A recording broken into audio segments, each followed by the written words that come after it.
Mr. Garland, why Jack Smith? Why'd you pick him? Well, I've said at the time I appointed Mr. Smith, I explained he was independent. He was a longtime career prosecutor But there are probably other people who you would describe as independent, longtime career prosecutor. Why did you pick? This is probably the most high-profile special counsel investigation, maybe in American history. You're going to be investigating a former president, a candidate for president, and leading in all the polls, and you pick Jack Smith, most important selection maybe ever made from Attorney General when you come to a special counsel. I just want to know why you could have picked former AGs, deputy AGs, U.S. attorneys. You got all kinds of lawyers in this town, but you picked Jack Smith. All the people you just mentioned would be political appointees. I appointed somebody who was not a political appointee, somebody who was independent, nonpartisan, with a record of career experience as a prosecutor. That seemed to me the perfect resume for making that kind of. He was a guy, worked, had to bring him back from Europe. He worked at the ICC, worked at the World Court. He was the best pick for the most high-profile investigation ever. He was independent. He was nonpartisan. He had never held a political office. He was never appointed in a political office. Was he your first choice? He had a long career as a career prosecutor. Was he your first choice? I'm not going to go into the questions. Did you know him before you picked him? I did not. You never worked with him? I did not. Did you meet with him prior to announcing his selection and tell him what was going on? Of course I did. What happened in that meeting? I met with him. I asked him if he would be willing to do this. We talked about my understandings of the role of this office, which are on the public record. That's all. Did he ask for the job? This was not a job I don't think anybody asks for. I'm sorry. No, but that's not the question I asked you. I said, did Jack Smith ask for the job? He did not ask me for the job, no. Did he convey through someone else that he wanted the job? I would be surprised if that were the case, but Well, you don't know? No, I don't know. So he may have? I can only tell you what I know. I chose him because he had a record of impartial career experience as a prosecutor. That's why he was chosen. Was it impartial when he went after Governor McDonnell?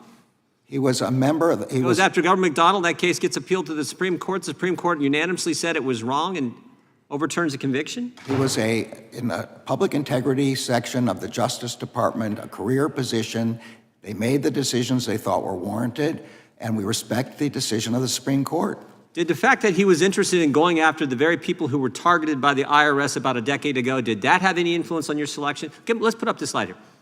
This is from Jack Smith to some other folks in the Justice Department, and it says, could we ever charge a conspiracy to violate laws of the U.S. for misuse of such nonprofits to get around existing campaign finance laws? Jack Smith was looking to prosecute the very people who were targeted by the Obama IRS. I don't know. You have excerpts from an email I've never seen. You should know that IRS Commissioner Sarah, I'm just asking this way into your decision. Did you know about this? No, what Jack Smith was trying to do? I also don't know if it's true now. IRS Commissioner Sarah Ingram oversees this from Jack Smith himself. Let's discuss tomorrow, but maybe we should try to set up a meeting this week. And here's the response. Here's the response. You didn't get your meeting with Miss Ingram from the IRS, but she's sending the head of the exempt organizations, Lois Lerner, who's known to us. So Jack Smith meeting with Lois Lerner, looking for ways to prosecute the very people who were victims of the Obama IRS. And I'm just asking, did that factor in your decision to name Jack Smith as special counsel? I didn't have any idea about the things. Didn't know about that? No, and I don't know whether they're true now by looking at this. Well, they're definitely true, but you didn't know about it. But this guy was so important, you have to bring him from Europe back here to go after President Trump, name him as a special counsel. Do you regret the pick? I'm sorry, Do you regret picking him? No, I do not regret picking him. Well, prosecutors aren't supposed to tamper with evidence, and it looks like that's what he did. He changed the sequence of the documents that he seized from Mar-a-Lago. I'm sorry, that's a false characterization, but that is ongoing. Here's what he said to the court, Mr. Attorney General. There are some boxes where the order of items within the box is not the same as in the associated scans. I mean, he said it. I didn't say it. He told the court that. Now you're asking me to comment on a discovery dispute that's ongoing in a court. I don't know the facts of it, and I'm not going to comment on it. No, this is from Jack Smith filing with the court. He admitted to the court that they tampered with the evidence. He mishandled the very documents he's charging President Trump with mishandling. And I'm just asking, do you regret picking this guy as the special counsel in the most important special counsel investigation probably in American history? I'm sorry, I did not hear the words tamper in the statement that Mr. Smith filed. He did not use those words. Well, let me ask it this way. Are you supposed to change the order of the documents that you seize and the physical documents don't match up with the scanned documents? Are you supposed to do that as a prosecutor? This is a matter in dispute, in discovery in that court, and I'm going to leave it for the district court to make a determination after. I would just say one last thing. It's not in dispute. This is what he said in the court filing. Jack Smith's team said that to the judge in the court. By the way, this case is now basically on hold because they've screwed up so many things. Again, I don't know whether your description of the facts are true or not true, and I'm not going to intrude in a decision in a district court. I thank the gentleman for yielding. Is the Department of Justice retaliating against whistleblowers?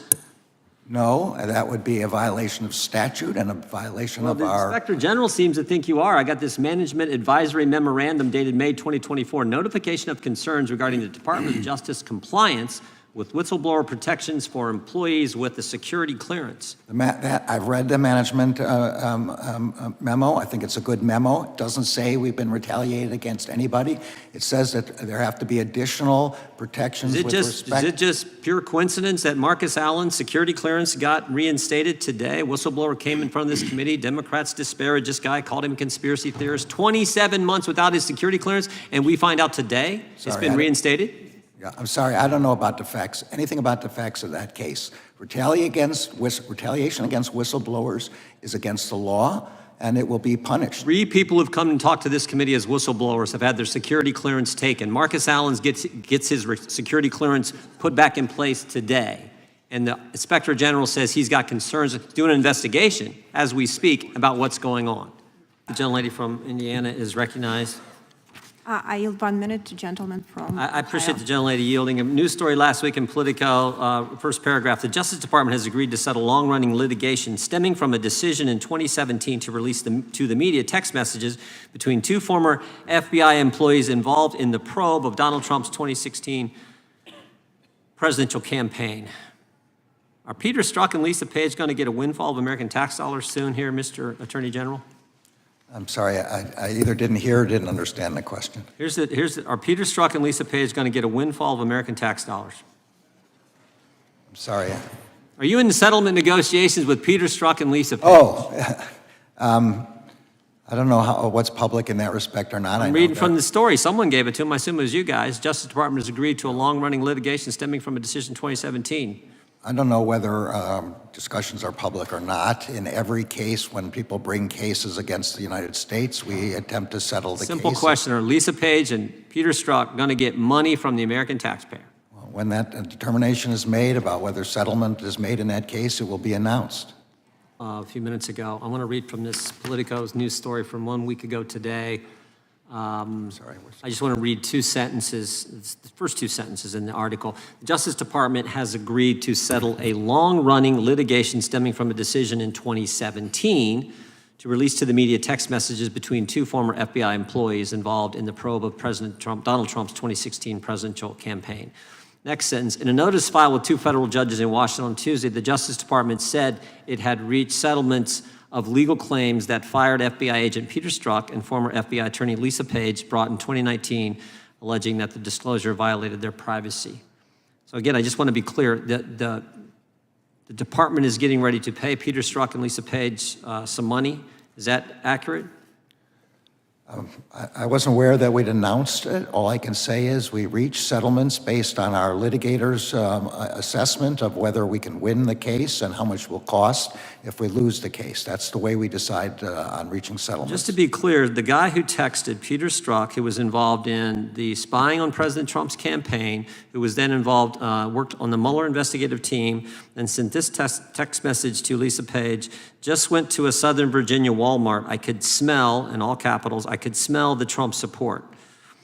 That guy's going to get tax dollars from the American people? That case is brought, he brought a case under the Privacy Act. The question is, did the Justice Department violate the Privacy Act? Lisa Page said this in a text message to Peter Strzok. Trump's not ever going to become president, right? With a question mark. Peter Strzok's response, no, he's not. We'll stop it. And these two individuals are going to get a windfall of money from the American taxpayers because you decided that's the right thing to do? The Privacy Act doesn't distinguish between people we like and people we don't like, information we like and information we don't like. If somebody in the government discloses Wow. personal information protected by the Privacy Act, that's the way the law is. And they Jeepers, you can go after a obtain money. president and you get rewarded for doing so, according to the Justice Department. It's not a question of reward, it's a question of the government paying for violating the law. They're going to get a lot of money, and I know that this is what they said. Without objection, the gentleman from Florida is recognized for 5 minutes. Mr. Attorney General, you've told us that it's a dangerous conspiracy theory to allege that the Department of Justice is communicating with these state and local prosecutions against Trump. You can clear it all up for us right now. Will the Department of Justice provide to the committee all documents, all correspondence between the department and Alvin Bragg's office and Fonnie Willis's office and Letitia James's office? The offices you're referring to are independent offices of state. I get that. I get that. The question is whether or not you will provide all of your documents and correspondence. That's the question. I don't need a history lesson. Well, I'm going to say again, we do not control those offices. They make their own The question is whether decisions. you communicate with them, not whether you control them. Do you communicate with them, and will you provide those If you communications? make a request, we'll refer it to our Office of Legislative Affairs. But see, here's the thing. They You will come in here respond and you lodge appropriately. this attack that it's a conspiracy theory that there is coordinated lawfare against Trump. And then when we say, fine, just give us the documents, give us the correspondence, and then if it's a conspiracy theory, that will be evident. But when you say, well, we'll take your request, and then we'll sort of work it through the DOJ's accommodation process, then you're actually advancing the very dangerous conspiracy theory that you're concerned about. Now, you were a judge, once nominated the highest court in our country. When you were a judge, I'm just curious, did you ever make political donations to partisan candidates? No. No, and you didn't because that would create the potential appearance of impropriety. I didn't because there's a federal rule Oh. barring federal judges from making contributions. Right, but under that same theory of attacks on the judicial process, like shouldn't someone be owed like a jury of their peers and a judge that's non-biased rather than getting a judge from your political opponent's donor file? I'm well aware that you're not asking a hypothetical. You're asking me to comment on a jury verdict in another jurisdiction which has to be respected. I won't comment on it. That case is still ongoing. The defendant Mr. has Attorney General, indicated- I hadn't asked you about the verdict yet. We were getting there. I was talking about the judge. And so let me ask you this question about your time as a judge. Was there ever a time when you were a judge when you had a family member who was personally profiting off of the notoriety of a case that was before your court? I'm going to say again, it's very clear you're asking me to comment on a case in another jurisdiction. No, wait, hold on, Mr. Attorney General. Did you ever have a family member profit off of the notoriety of any case that you sat over? Say again, you're asking Yes or no? me, you're asking me to comment on a case currently. Well, it seems you're before connecting the another dots, court. Mr. Attorney General. I'm just asking you as to a general principle, but you are aware that Judge Merchan's daughter was profiting off of this prosecution. You are aware that that creates the appearance of impropriety. You know the very reason there's a federal rule against judges giving donations is because it is the very attack on the judicial process that we're concerned about. I'm sorry, I don't agree with anything you just said, but I'm not going to comment on an Okay, on an so you action won't in comment on another it, Mr. court. Attorney General, but you had no problem dispatching Matthew Colangelo. Who's Matthew Colangelo? That is false. I did not dispatch Matthew Colangelo. Matthew That's Colangelo, false. Matthew False. Colangelo became the Assistant Attorney General at the very beginning of the Biden administration. Without having been Senate confirmed, goes and gets this senior role at the DOJ, and then after, I believe it's Gupta replaces Colangelo, Colangelo makes this remarkable downstream career journey from the U.S. Department of Justice in Washington, D.C., and then pops up in Alvin Bragg's office to go get Trump. And you're saying that's just a career choice that was made that has nothing to do with the lawfare coordinated by I'm the saying it's false. I did not dispatch Mr. Colangelo anywhere. Well, do you know how he ended up there? I assume he applied for a job there and got the job. But see, you know I what? can tell you know you what? I had nothing to do with it. Well, you might not have had anything to do with it, but we've got this contemporaneous evidence in Mr. Pomerantz's book. So Pomerantz writes this book, which I'm sure you're aware of, where he says, we put together the legal eagles to get Trump. We got all these folks together and we assembled them for that purpose. And so when we on the Judiciary Committee think about attacks on the judicial process, our concern is that the facts and the law aren't being followed. A target is acquired, here Trump, and then you assemble the legal talent from DOJ, Mr. Pomerantz, and you bring everybody in to get him. And meanwhile, the judge is making money on it. The judge is making money on it, or the judge's family's making money on it for stuff that you yourself wouldn't do. You know, no one's gonna buy this, no one's gonna believe it, it's gonna create great disruption, and I am saddened by it because like you, I have given my life to the law. I care deeply about the law, and I think that the lawfare we've seen against President Trump will do great damage well beyond our time in public service.